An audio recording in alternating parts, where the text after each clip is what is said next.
Assalamualaikum warahmatullahi wabarakatuh.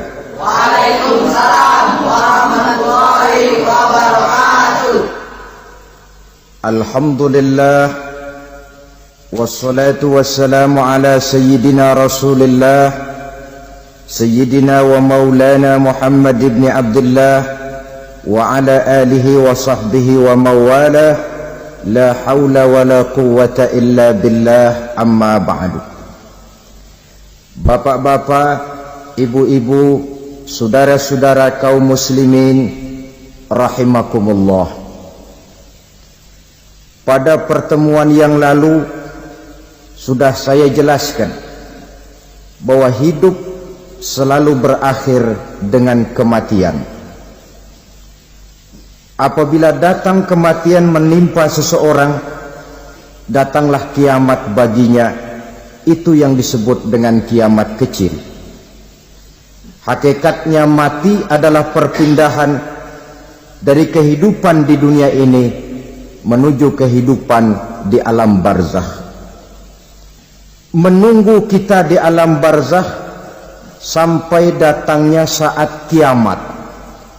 Entah 10 tahun, entah 100 tahun, entah 1000 tahun, hanya Allah saja yang maha tahu. Adapun orang-orang beriman yang melakukan amal kebajikan dalam kehidupan di dunia ini, masa penantian yang lama di alam barzakh buat mereka sebentar saja.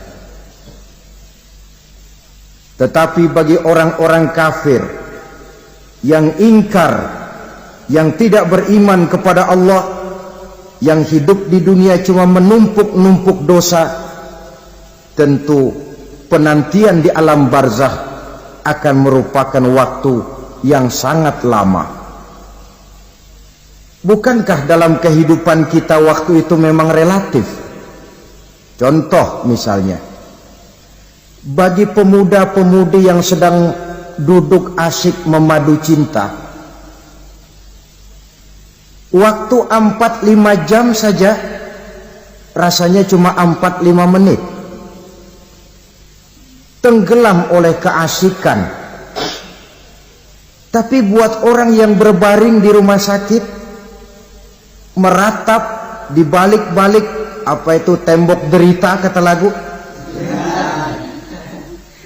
di balik dinding-dinding penjara, sehari bagai seminggu, seminggu rasa sebulan, sebulan boleh jadi rasa setahun. Penantian yang sangat lama. Kapan kiamat itu akan datang? Ini rahasia Allah. Jangankan kita yang orang awam, baginda Nabi sendiri tidak diberitahu oleh Allah kapan kiamat itu akan terjadi. Tetapi sungguh pun demikian, banyak hadis-hadis yang menjelaskan ciri atau tanda-tanda datangnya kiamat. Nah, kalau sudah bicara soal tanda kiamat itu ada dua.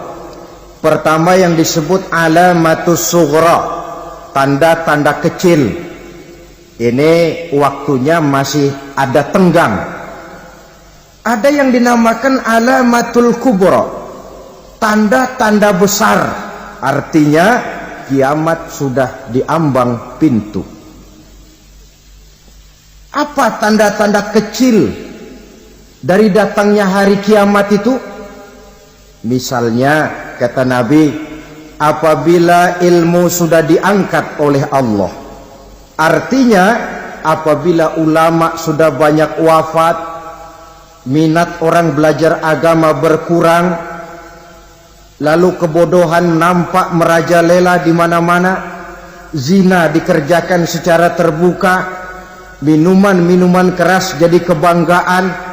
Itu termasuk di antara tanda-tanda kecil terjadinya hari kiamat. Apalagi misalnya iza waladatil ammatu rabbataha, apabila budak sudah melahirkan tuan. Apa maksudnya? Ada yang mentafsirkan apabila anak sudah bisa membudaki orang tuanya. Orang tua yang melahirkan dia, yang membesarkan dia, demi setelah si anak besar jadi orang berpangkat, bertitel, berharta, berkedudukan, jadilah orang tua itu budaknya.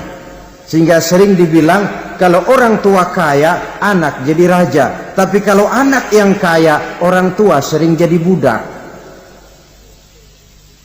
Apalagi munculnya fitnah yang bergelombang, timbul perang antara dua bangsa yang besar, waktu berjalan terasa sangat pendek sekali. Itu merupakan tanda di antara tanda-tanda kiamat. Termasuk di dalamnya sulit membedakan mana laki, mana perempuan. Kan kalau tanda-tanda kayak begini sekarang sudah banyak kita lihat kan. Ulama banyak wafat, penggantinya sulit. Zina dikerjakan berterang-terangan, minuman keras jadi kebanggaan, banyak anak membudaki orang tuanya, sulit membedakan mana laki mana perempuan. Kadang-kadang dari belakang kita lihat perempuan bener, begitu kita colek nengok jenggotan.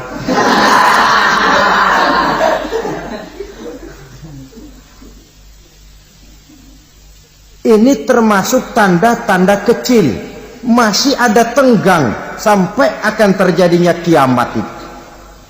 Nah, yang dimaksud dengan tanda-tanda besar, ini tanda besar artinya kiamat sudah di ambang pintu. Pertama, matahari terbit dari sebelah barat. Apabila matahari sudah terbit dari arah sebelah barat, tertutuplah sudah pintu taubat. Bersabda Nabi kita, la taqumus sa'atu hatta tatlu'a syamsu min maghribiha. Tidak akan datang hari kiamat sampai matahari terbit dari arah sebelah barat. Fa iza tala'at, manakala matahari telah terbit dari arah sebelah barat, wara'ahan nasu, manusia banyak menyaksikan itu, amanu ajma'un, mereka pun lalu beriman. Yang tadinya kafir, yang tadinya ingkar, yang tadinya membangkang, setelah melihat matahari terbit dari sebelah barat, buru-buru beriman, berlomba-lomba mengucap dua kalimat syahadat. Tapi apa yang terjadi? Kata Nabi, wadzalika hina la yanfa'u nafsan imanuha lam takun amanat min qabl. Hari itu adalah hari yang iman sudah tidak berguna lagi bagi seseorang apabila sebelumnya memang dia tidak pernah beriman. Au kasabat fi imaniha khaira, atau beriman tetapi tidak pernah melakukan kebajikan di dalam keimanannya itu. Hari yang sudah kasib, hari yang sudah terlambat, beriman tidak akan ada gunanya lagi. Ini pelajaran buat kita. Sebelum sang surya terbit dari sebelah barat, sebelum nafas sampai di tenggorokan, artinya pintu taubat masih terbuka. Kalau dua hal itu sudah terwujud, nafas sudah sampai di kerongkongan atau matahari sudah terbit dari arah sebelah barat, tertutuplah sudah pintu taubat. Tak ada lagi gunanya pangkat, jabatan, harta, bahkan beriman pun dalam suasana macam itu. Too late, kata orang Kulon. Sudah terlambat. Matahari terbit dari arah sebelah barat. Itu tanda besar, artinya kiamat sudah di ambang pintu. Lalu apalagi tanda besar? Munculnya Dajjal. Dajjal artinya pendusta-pendusta yang menyesatkan manusia. Ada dua macam Dajjal, saudara. Ada Dajjal kecil, ini Dajjal kelas teri. Kalau ini sejak zaman Rasulullah sudah ada itu. Tiap zaman ada. Di zaman Rasulullah misalnya ada yang bernama Aswad al-Unsi dari Yaman, ada yang namanya Musailamah al-Kazzab dari Yamama, ada yang namanya Ibnu Sayyad dari Madinah. Ini dajjal-dajjal di zaman Rasul. Musailamatul Kazzab memproklamirkan diri jadi nabi, dia di zaman Rasul masih hidup. Ini dajjal zaman Nabi. Di zaman sahabat muncul dajjal-dajjal. Di zaman kita sekarang ini dajjal-dajjal pun gentayangan. Dajjal-dajjal kelas teri. Kerjanya mendustakan manusia, menyesatkan manusia, memalingkan manusia dari jalan yang benar dan diridhoi oleh Allah Subhanahu wa taala.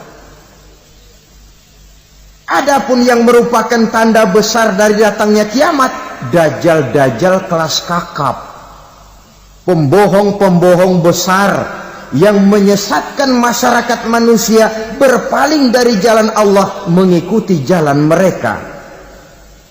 Apa sih ciri dajjal itu? Kata Nabi dalam hadis Bukhari Muslim, innad dajjala, sesungguhnya yang namanya dajjal itu yakhruju, satu saat akan muncul mendekati hari kiamat, wa inna ma'ahu ma'an, si dajjal ini membawa air, wa naran, dan juga membawa api. Dua simbol. Di tangan yang satu dia bawa air, di tangan yang satu dia bawa api. Wa ammal ladzi yarahu an-nasu ma'an fanarun, adapun yang orang banyak lihat air, hakikatnya adalah api. Yang dilihat api, hakikatnya adalah air. Oleh sebab itu, kalau api yang ditawarkan, ambillah air. Kalau air yang ditawarkan, pilihlah api. Maksudnya apa ini? Ini bahasa simbol, saudara-saudara. Dajjal bicaranya seolah-olah untuk kepentingan manusia, menawarkan surga. Surga yang dia tawarkan hakikatnya neraka. Hai manusia, kalau kau mau bahagia, jangan dekat-dekat dengan agama. Sholat itu tidak efektif dan efisien, tidak produktif dari segi ekonomi itu. Menghadiri majelis taklim cuma buang-buang waktu. Tahajud, tasbih, tahlil, baca Quran, apa itu? Pekerjaan mubazir saja. Hidup ini cuma sekali, masa yang cuma sekali, manfaatkan dengan sebaik-baiknya. Mumpung, dibawanya sifat mumpung, tetapi dalam pengertian yang sangat negatif. Bicaranya seolah-olah untuk kepentingan manusia, tetapi sebenarnya menjerumuskan manusia. Menawarkan air, tapi sebenarnya api. Menawarkan api, tapi hakikatnya air. Buat apa kamu sholat? Buat apa kamu bayar zakat? Buat apa kamu puasa? Surga yang dicanangkan Dajjal, hakikatnya neraka. Neraka yang digambarkan Dajjal, pada dasarnya adalah surga. Jadi memutarbalikkan fakta itu kerjaan Dajjal. Yang hak jadi batil, yang batil dibilang hak, yang benar jadi salah, yang salah malah jadi benar. Tuntunan disuruh jadi tontonan, tontonan malah menjadi tuntunan. Itu pekerjaan Dajjal profesinya. Zamannya Nabi Adam, Dajjalnya kan iblis. Betul? Betul. Apa sih dan kerayuan iblis itu? Allah setelah menciptakan Nabi Adam kan bilang, Adam, kau dan istrimu Hawa tinggal di surga ini. Seluruh fasilitas yang ada di surga persilahkan kau nikmati. Satu yang tidak boleh, jangan coba-coba dekati pohon khuldi. Dekat saja jangan, apalagi sampai memetiknya. Datang Dajjal yang namanya iblis ini. Adam, kamu tahu nggak kenapa tidak boleh makan buah khuldi? Ya nggak tahu, pokoknya saya dilarang. Bodoh kamu Dam. Khuldun artinya kekal. Kalau kamu makan itu buah, kau akan kekal di surga buat selamanya. Allah tidak kepengen maka dilarang kamu makan buah khuldi. Kalau kau ingin kekal di surga Adam, makan saja. Saya bicara begini ini untuk kepentingan kamu Adam. Ini kan ciri-ciri Dajjal. Bicaranya sih seolah-olah untuk kepentingan Nabi Adam, hakikat sebenarnya menjerumuskan Nabi Adam supaya ingkar dan melanggar larangan dari Allah Subhanahu wa ta'ala. Jadi setelah muncul Dajjal, timbul kekacauan-kekacauan di masyarakat. Banyak yang terpengaruh, terpedaya dan terpesona. Termasuk mereka yang memproklamirkan diri jadi nabi. Mereka yang memproklamirkan diri jadi rasul di zaman sesudah Rasulullah wafat, itu adalah Dajjal-Dajjal. Maka saya ingatkan, kalau di zaman kita sekarang ini ada orang ngaku jadi nabi, ada orang ngaku jadi rasul, biar bahasa Arabnya kental, Quran hafal, hadis ribuan hadis hafal, biar pakai serban sampai menyengser ke tanah, bahasa Arabnya fasih, tapi dia mengaku jadi nabi, jadi rasul, kita umat Islam wajib tidak percaya. Wajib untuk tidak percaya. Itulah Dajjal-Dajjal zaman kita sekarang ini. Tidak mustahil mereka datang mempengaruhi orang-orang awam supaya berpaling dari Rasulullah, mengikuti mereka. Nah, di akhir zaman nanti, mendekati hari kiamat, Dajjal ini muncul, Dajjal kelas kakap, menyesatkan masyarakat manusia untuk berpaling dari Islam, mengikuti seruan mereka. Apalagi di antara datangnya kiamat itu, tanda yang besar itu, turunnya Nabiullah Isa Al-Masih, putra Maryam. Menurut berbagai hadis yang sahih, Nabi Isa Al-Masih nanti akan turun lagi. Tidak membawa risalah yang baru, tapi meluruskan risalah Islam ini yang telah banyak ditinggalkan oleh masyarakat. Bahkan ada hadis menjelaskan beliau akan membunuh Nabi, mematahkan kayu-kayu salib, lalu melaksanakan haji dan umrah mengikuti syariat Nabi Muhammad, bukan membawa agama baru.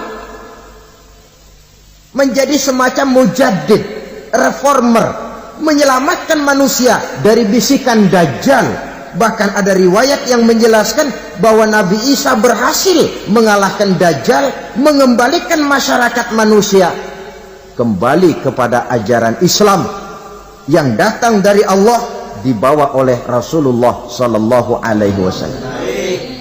Dengan kata lain, turunnya Nabi Isa bukan sebagai Nabi dan Rasul baru, tetapi mengikuti syariat Nabi kita Muhammad Sallallahu Alaihi Wasallam. Saudara hadirin, ibu-ibu hadirat yang saya hormati, kemudian apalagi di antara tanda-tanda besar akan datangnya kiamat itu? Keluarnya asap atau awan. Kata Nabi, inna min asrati sa'ah dukhanan yamla'u ma bainal masyriqi wal maghrib. Di antara tanda-tanda kiamat, munculnya awan atau asap yang memenuhi antara langit dan bumi. Ini pun diperkuat dalam surah Ad-Dukhan ayat 10. Fartaqib yauma ta'ti as-sama' bidukhanin mubin fayughshan nas hadza azabun alim. Bagi orang-orang yang beriman, mereka biasa-biasa saja. Tapi bagi orang kufur, datangnya asap dan awan ini merupakan azab yang kelewat pedih. Barangkali sedikit mendekati gambaran tentang azab yang pedih ini, saya ingatkan alam pikiran kita kepada peristiwa yang belum lama terjadi. Pernah dengar berita bocornya reaktor nuklir di Chernobyl, Uni Soviet? Pernah dengar? Nah. Bocornya reaktor nuklir di Chernobyl yang mengakibatkan ratusan bahkan sangat mungkin ribuan nyawa. Cuma satu reaktor Bagaimana kalau seluruh cadangan nuklir yang dimiliki oleh para negara adik kuasa ini diledakkan?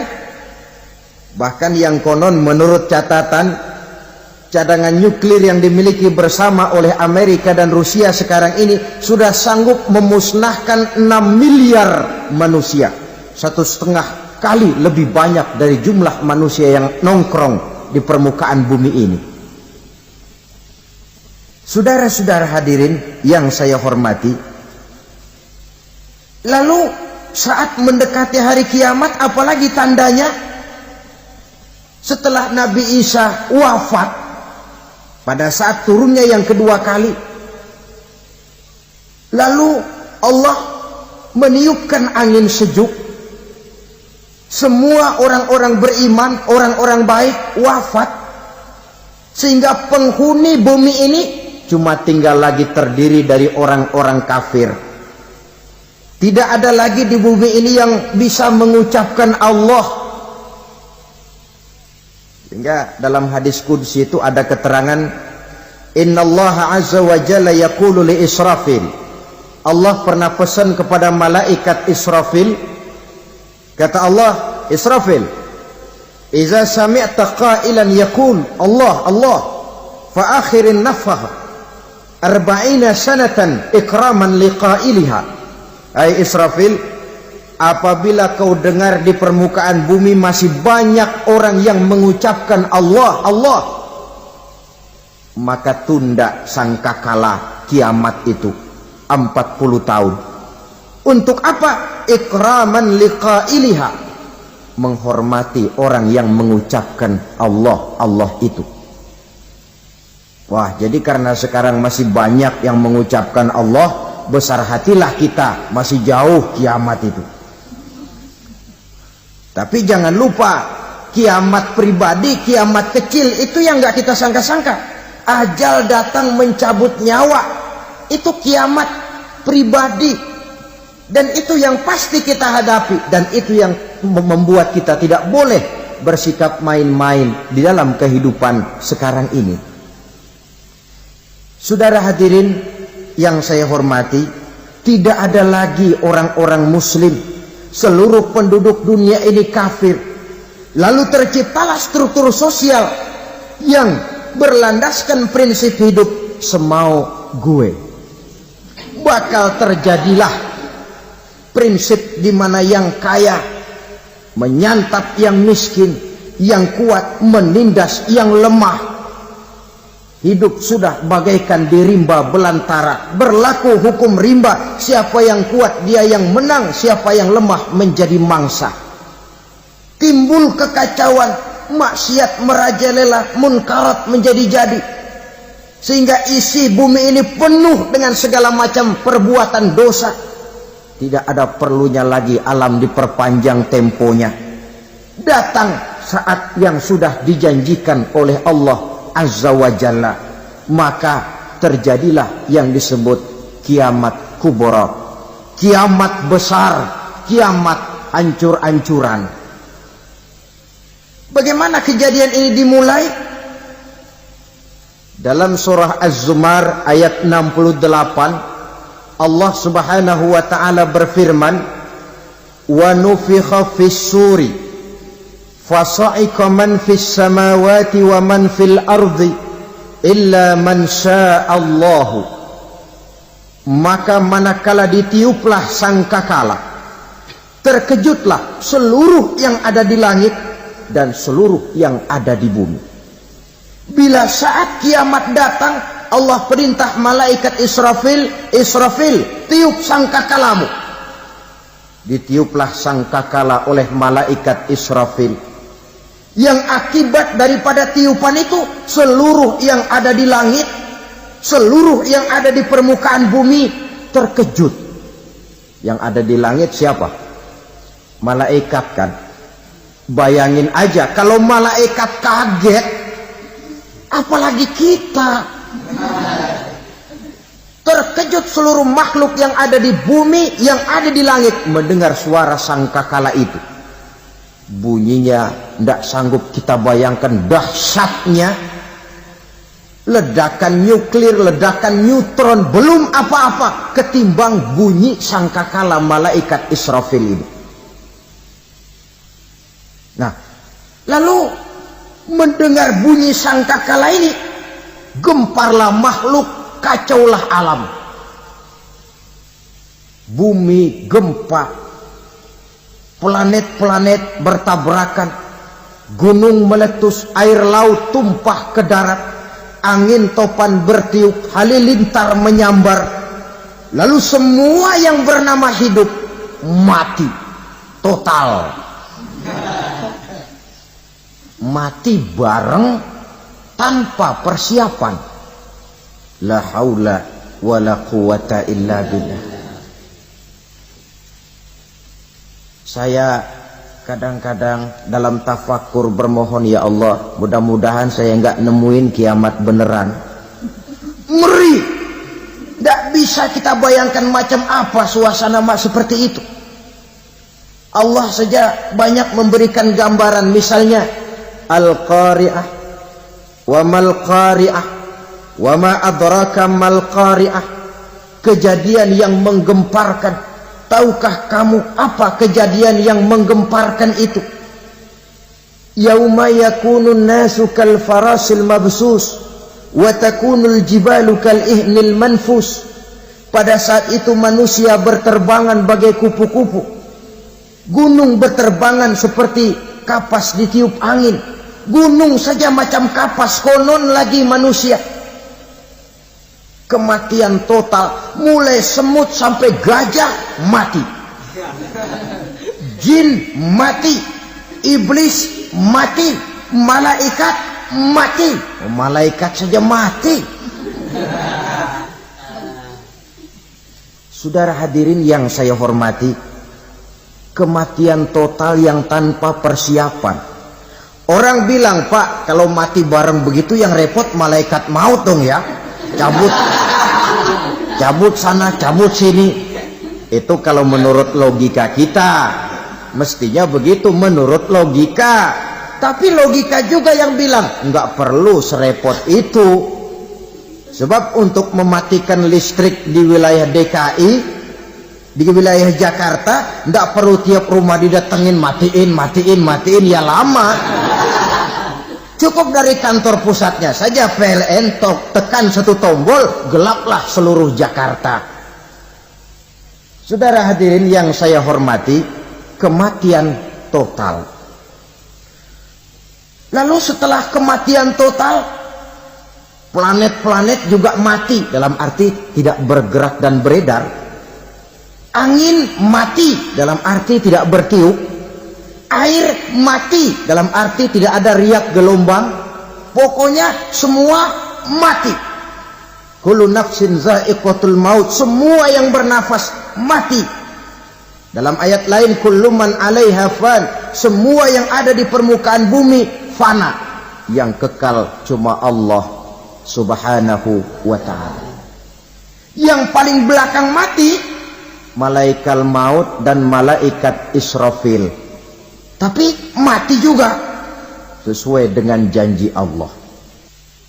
Menurut hadis Bukhari Muslim dari Abi Hurairah, masa tenggang waktu antara kematian total pada tiupan sangkakala pertama dengan proses kebangkitan pada tiupan sangkakala kedua 40 lamanya. Tidak dijelaskan oleh Abi Hurairah 40 jam, apa 40 hari, apa 40 tahun. Hadis-hadis cuma menyebutkan 40 saja. Sunyi alam, yang tinggal cuma Allah saja lagi. Ketika itu Allah berseru-seru, katanya, limanil mulkul yauma.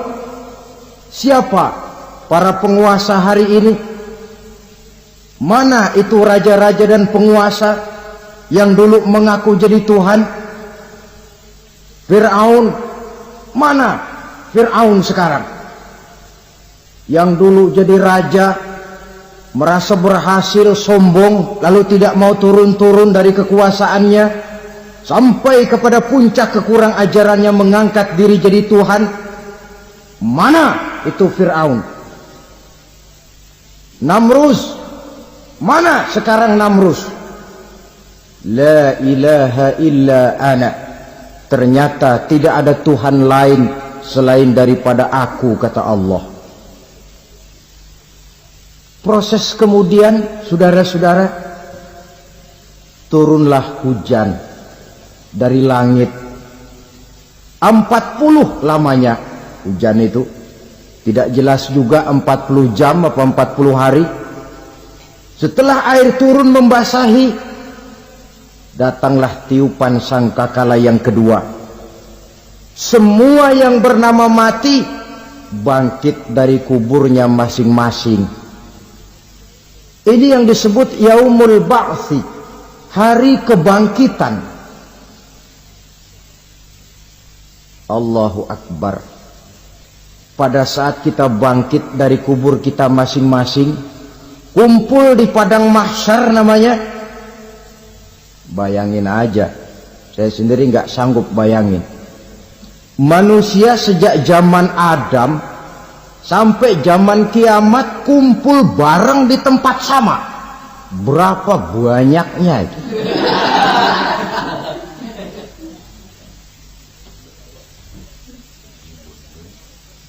Dan yang luar biasa menurut satu riwayat, pada saat bangkit itu, Masya Allah, roman muka kita berubah, disesuaikan dengan amalan kita waktu di dunia ini. Barang siapa yang waktu di dunia amalannya itu amalan tikus, di akhirat nanti dia bangkit dari kubur, mukanya seperti muka tikus. Gagah betul badannya, tapi mukanya seperti tikus. Kenapa? Amalannya waktu di dunia seperti amalan tikus. Apa amalan tikus itu? Suka ngegeragoti barang yang sudah disimpan rapi-rapi. Orang sudah simpan uang rapi-rapi, simpan perhiasan rapi-rapi, digeragoti oleh tikus. Maling-maling, pencoleng-pencoleng, koruptor-koruptor, itu nanti di akhirat nanti kita lihat mukanya seperti muka tikus. Oh, ini waktu di dunia suka nyolong, mukanya seperti muka tikus.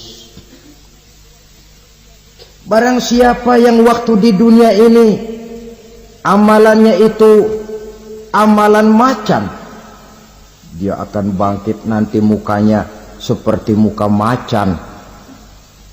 Apa amalan macan? Macan itu amalannya menang-menangan.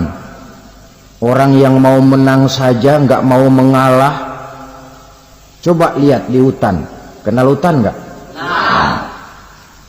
Di hutan, raja hutan di mana-mana pasti macan, betul kan? Betul. Padahal hutan belum pernah bikin pemilihan umum. Tapi macan tidak peduli ada pemilihan umum apa tidak, pokok saya raja. Sebab apa? Macan jadi raja itu bukan karena benar, tapi karena kuat jadi raja. Setelah dia jadi raja, rakyat hutan yang mesti dilindungi malah dimakan oleh raja macan. Kambing rakyat hutan dimakan oleh macan. Ayam rakyat hutan dimakan oleh macan. Itu nanti kita lihat di akhirat itu mukanya seperti muka macan, gagah betul. Lalu barang siapa yang di dunia ini amalannya itu seperti amalan anjing, nanti dia punya muka seperti muka anjing. Apa amalan anjing? Pertama, anjing itu kalau disuruh jaga rumah, dia tidak bisa membedakan mana maling, mana tamu. Biar yang datang maling, kalau bawa tulang, anjing kalem. Yang kedua, anjing itu akan setia kepada siapa saja yang memberinya roti. Siapa yang memberinya roti, itulah majikannya. Apa kata majikannya pasti dia laksanakan. Soal benar atau salah dia tidak peduli. Setelah anjing dapat roti, dia tidak punya pilihan lain kecuali bilang, abdi mah kumaha juragan wae ayeuna mah.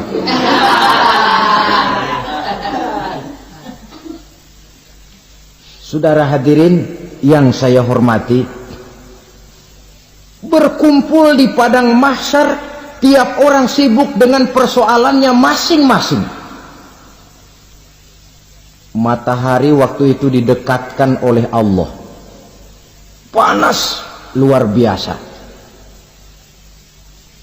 Ada yang saking panasnya itu mencucurkan peluh keringat sampai sebatas mata kakinya.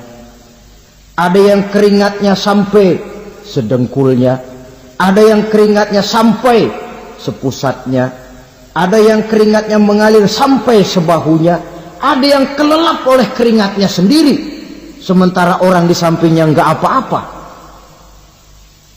Bergantung lagi amalan dia waktu di dunia ini. Saudara-saudara, sebagian orang dalam kepanikan padang mahsyar berombong-rombong datang mereka menghadap Nabi Adam. Ya Adam, anta abal bashar. Hai Adam, Tuhan adalah bapak moyang manusia. Kami sebentar lagi akan disidang, dimintakan pertanggungan jawab. Tolonglah kami, hai Adam. Kata Nabi Adam, jangankan nolongin sampean, saya sendiri tanggung jawab di hadapan Allah. Ketika dulu tidak boleh makan khuldi, saya serobot. Sudahlah, urus diri masing-masing saja, nafsi. Begitu kata Nabi Nuh, begitu kata Nabi Ibrahim. Tiap orang bertanggung jawab sendiri-sendiri. Ketika itulah saudara-saudara, nikmatnya menjadi umat Nabi besar Muhammad sallallahu alaihi wasallam. Sebab apa?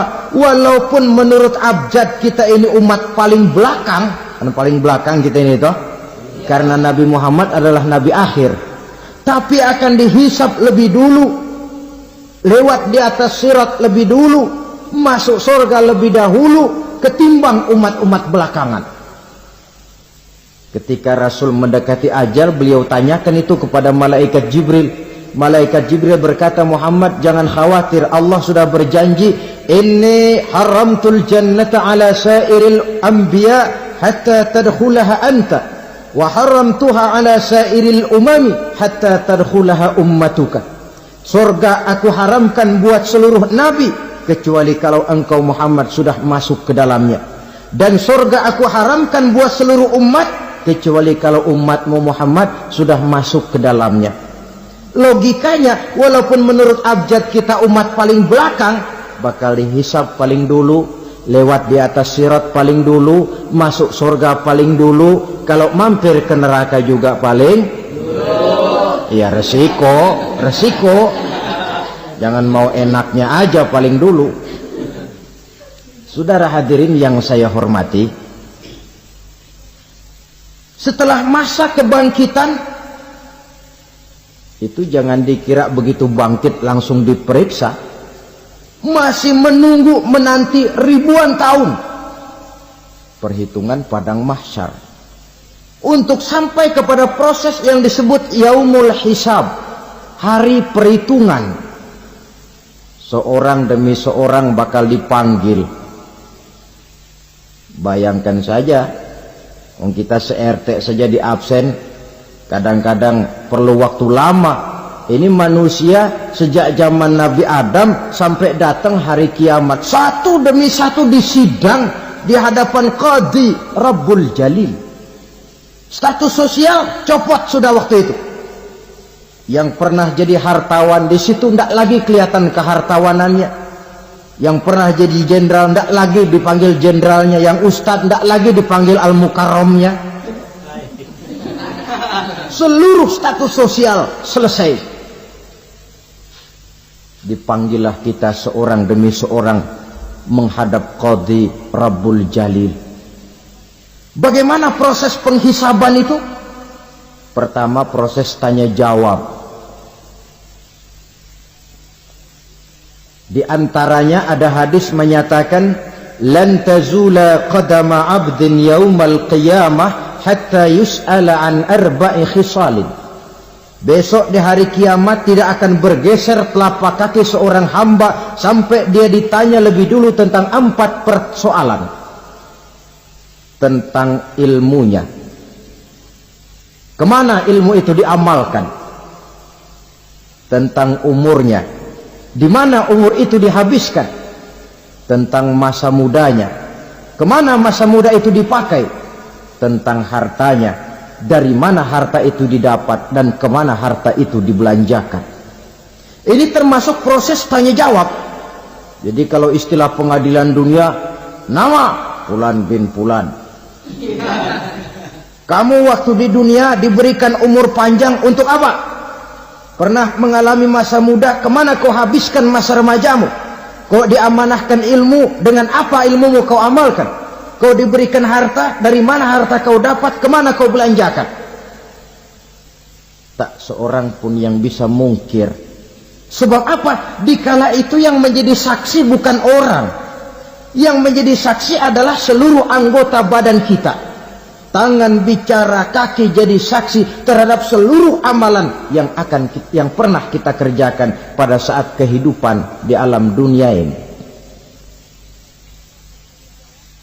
Selesai proses tanya jawab, lalu diperlihatkan buku catatan kita waktu hidup di dunia ini. Jangan lupa Allah itu menyiapkan 2 superkomputer kepada kita. Sebelah ditempelin sebelah kanan, yang sebelah tempelin di sebelah kiri. Komputer itu namanya Raqib dan Atid. 2 malaikat yang apabila baik kita lakukan, refleks saja akan menulis kebajikan kita. Jahat kita kerjakan, akan tertulis. Catatan itu nanti diperlihatkan kepada kita. Waduh, alangkah malunya pada saat diperlihatkan catatan kita, buku rapot kita merah melulu. Barangkali diperiksa sambil diomelin, brengsek lo. Buku merah melulu begini, bagaimana waktu hidup di dunia? Tidak cukup diperlihatkan buku catatan kehidupan, rekaman kehidupan. Rekaman kehidupan kita secara utuh sejak terlahir sampai ajal datang merenggut nyawa. Barangkali mirip dengan video sekarang ini, di mana terekam dengan baik seluruh kegiatan kita sejak yang sekecil-kecilnya sampai kepada yang sebesar-besarnya. Untuk kemudian kita pun menerima balasan. In khairan fa khairun wa in syarran fa syarrun. Kalau baik ya baik balasannya, kalau jahat ya jahat juga balasannya. Catatan-catatan kita diberikan. Kalau banyak kebajikannya diberikan di tangan kanan dengan cara yang halus. Kalau banyak kejahatannya diberikan dari sebelah kiri atau dilempar dari belakang. Itulah sebabnya sejak di dunia ini kita sudah mohon kepada Allah. Ketika berwudu membasuh tangan kanan, apa kita bilang? Allahumma a'tini kitabi biyamini wa hasibni hisaban yasira. Ya Allah, berikan saya kitab di tangan kanan, dan kalau saya memang perlu dihisap, hisaplah saya yang seringan-ringannya. Tangan kiri berlindung kita kepada Allah, jangan sampai diberikan kitab di tangan kiri atau dari arah sebelah belakang. Wa a'udzubika an tu'tiya kitabi bishimali aw min wara'i zuhri, dari arah sebelah belakang. Na'udzubillah min dzalik. Setelah selesai lewat proses penghisaban, lewat mizan, timbangan, maka yang sudah selesai dihisab itu bergeraklah menuju sirat, jembatan yang terbentang menuju surga melalui neraka. Saudara-saudara, panjangnya perjalanan sirat itu memakan waktu ratusan tahun. Tetapi orang yang lewat di atas sirat pun macam-macam, bergantung amalannya ketika di dunia ini. Ada yang lewat di atas sirat itu kal barqil khatib, seperti kilat yang menyambar, lep, sudah sampai dia di surga. Cepat bukan main. Ada yang lewat di atas sirat itu seperti orang lari-lari. Ada yang lewat di atas sirat itu seperti orang jalan biasa. Ada yang sambil merangkak, ada yang sambil ngesor, ada yang sambil gelayutan, ada yang selamat sampai ke ujung ke surga, ada yang tergelincir jatuh masuk ke dalam neraka, bergantung amalannya dalam kehidupan di dunia sekarang ini. Tiap kita akan melewati yang namanya sirat ini. Saudara-saudara kaum muslimin yang saya hormati, dengan demikian mereka yang selamat melalui sirat sampai ke terminal akhir surga, mereka yang ketika dihisab ternyata banyak kejahatannya daripada kebaikannya, mereka singgah di dalam neraka. Nah, adapun orang-orang yang beriman menurut ayat Quran dan hadis Nabi itu nanti ada bermacam-macam. Ada orang beriman itu yang dimasukkan surga. Ada orang beriman itu yang dimasukkan ke dalam surga. Ada orang beriman itu yang disebut penduduk surga. Kenapa lain-lain, Pak? Karena waktu di dunia amalannya juga lain-lain. Ada orang beriman yang masuk surga. Ini paling murah tiketnya. Mau masuk surga? Kata Nabi begini, ma min abdin qala la ilaha illallah thumma mata ala dhalik illa dakhalal jannah. Kalau seorang hamba sudah mengucap dua kalimat syahadat, dia yakin dengan kebenaran kalimat itu sampai matinya, orang itu akan masuk surga.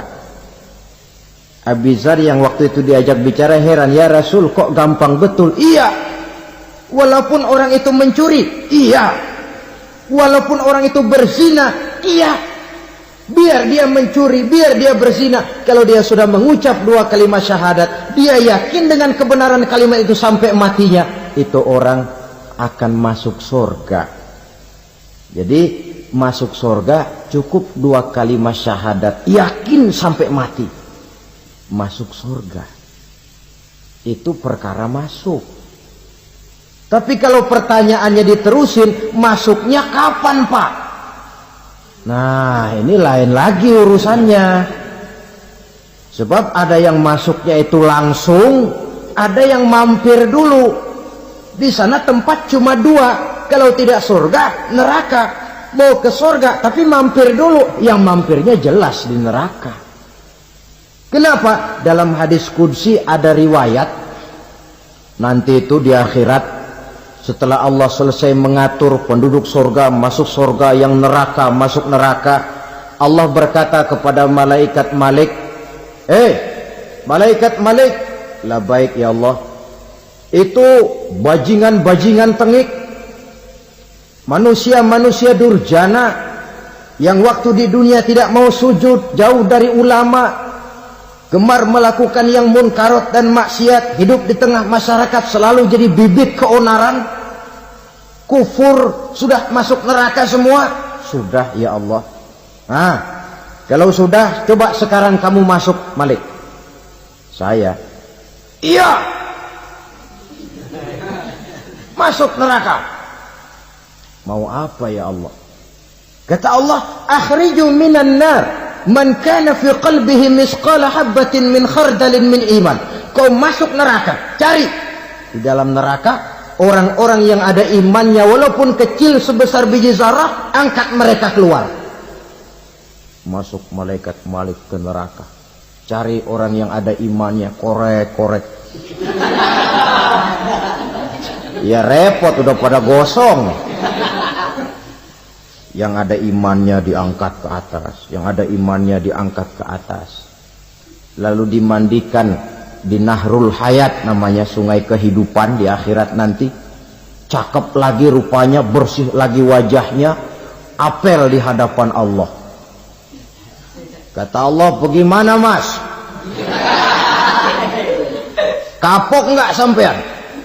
Kapok ya Allah. Nah, kalau kapok, idhab fadkhulil jannah. Pergi, masuk surga sana. Berangkat mereka ke surga. Ketemu sama teman-temannya yang udah sampai lebih dulu. Yang nggak pakai mampir lagi. Terjadi dialog. Kata teman-temannya yang udah pada nyampe duluan, mas, iya. Emang baru sampai? Saya baru sampai. Memang mampir di mana dulu mas? Kita sudah lama sampai di surga.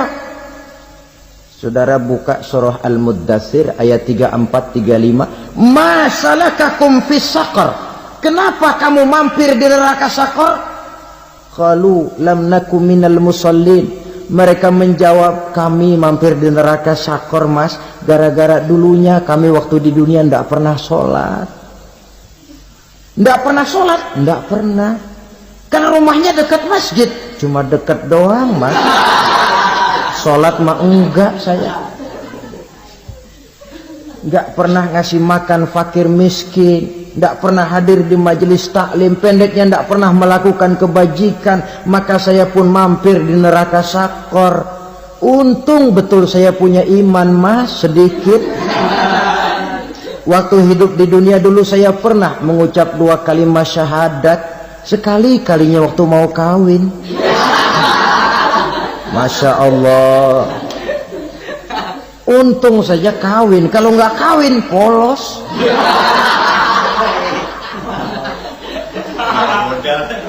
Itu juga pengulu sudah setengah mati ngajarin.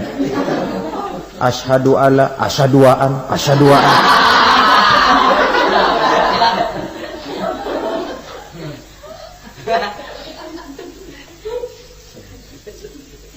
Ini namanya masuk surga. Ada mampir dulu. Ada pula orang mukmin itu yang dimasukkan surga. Namanya dimasukkan kan terima beres.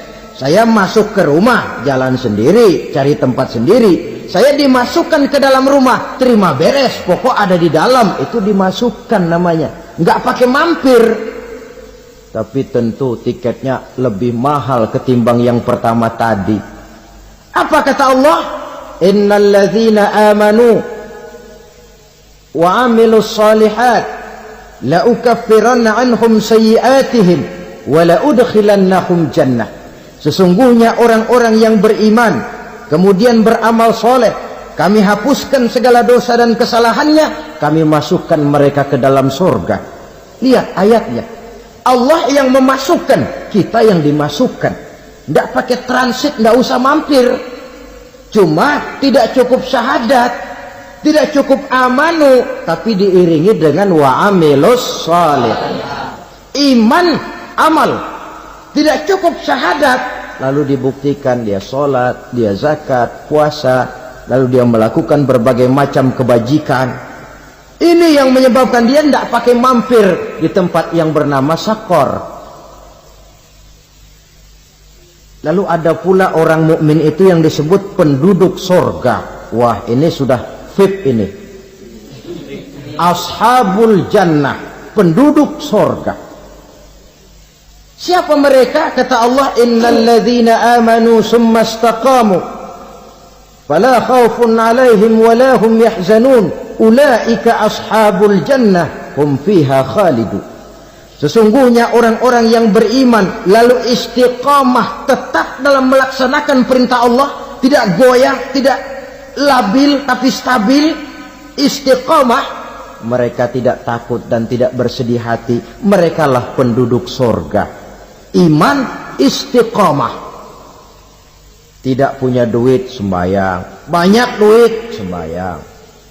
Miskin, sembahyang. Kaya, tetap sembahyang. Istiqomah. Kadang orang kalau susah rajin ke masjid, banyak duitnya ngelihat masjid melengos. Itu yang dibilang waktu miskin hamba Allah, setelah kaya jadi hamba harta. Bergeser, tidak ada nilai istiqomahnya. Saudara-saudara, dengan begitu penduduk neraka itu dua. Ada penduduk permanen, ada penduduk yang semi permanen. Yang semi permanen orang-orang beriman yang mempunyai dosa besar. Mereka masuk ke neraka untuk menerima azab sesuai dengan dosanya. Bila selesai masa azab itu, mereka akan diangkat untuk ditempatkan kembali ke dalam surganya Allah Subhanahu wa ta'ala. Nah, dikala itulah saudara-saudara, ada yang disebut syafaat dari Rasulullah Sallallahu Alaihi Wasallam. Tapi tentu jangan lupa, syafaat ini ibarat kain menambal dia. Kita punya kain bolong-bolong sedikit, syafaat yang menambal. Solat kita ada kurang dikit, sedekah kita ada campur riak dikit, amalan kita ada tidak karena Allah dikit, kita berharap syafaat. Jadi biarlah kain masih bolong-bolong, yang penting punya kain. Tapi kalau kainnya tidak ada, yang ditambal apanya? Sholat tidak, puasa tidak, zakat tidak, berharap syafaat saja, ya, terlalu berlebihan itu. Saudara hadirin yang saya hormati, apabila selesai proses penghisaban, proses penghitungan, maka dikala itulah manusia terbagi dalam dua kelompok besar. Fariqun fil jannah wa fariqun fis sa'ir. Sekelompok orang-orang beruntung yang masuk ke dalam surga, dan sekelompok lagi masuk ke dalam neraka. Akan memakan waktu untuk menceritakan sifat surga dan neraka, tapi insya Allah pada kesempatan pertemuan lain saya sampaikan. Namun sebagai gambaran umum cukuplah saya sampaikan sebuah hadis qudsi. Allah jelaskan, a'dadtu li'ibadiyas salihin ma la aynun ra'at wa la uzunun sami'at wa la khatara fi qalbil bashar. Aku sediakan buat hamba-hambaku yang soleh, yang tidak pernah terlihat oleh mata, tidak pernah terdengar oleh telinga, dan belum pernah terdetik dalam hati manusia. Jadi kenikmatan surga belum pernah dilihat mata, belum pernah didengar telinga, belum pernah terdetik dalam hati. Pedihnya azab neraka belum pernah terlihat mata, belum pernah terdengar telinga, belum pernah terdetik dalam hati. Saudara hadirin yang saya hormati, oleh karena itu, sebagai uraian akhir daripada kiamat ini, marilah sama-sama kita memanfaatkan hidup dengan sebaik-baiknya, supaya jangan timbul penyesalan di hari kemudian nanti. Mudah-mudahan kita seluruhnya diselamatkan Allah dari azab neraka dan mendapat surga dan ridhonya. Sekian dan demikianlah pertemuan kita kali ini. Terima kasih banyak atas segala perhatian. Mohon maaf atas segala kekurangan. Usikum wa nafsi bitaqwallah. Wassalamualaikum warahmatullahi wabarakatuh.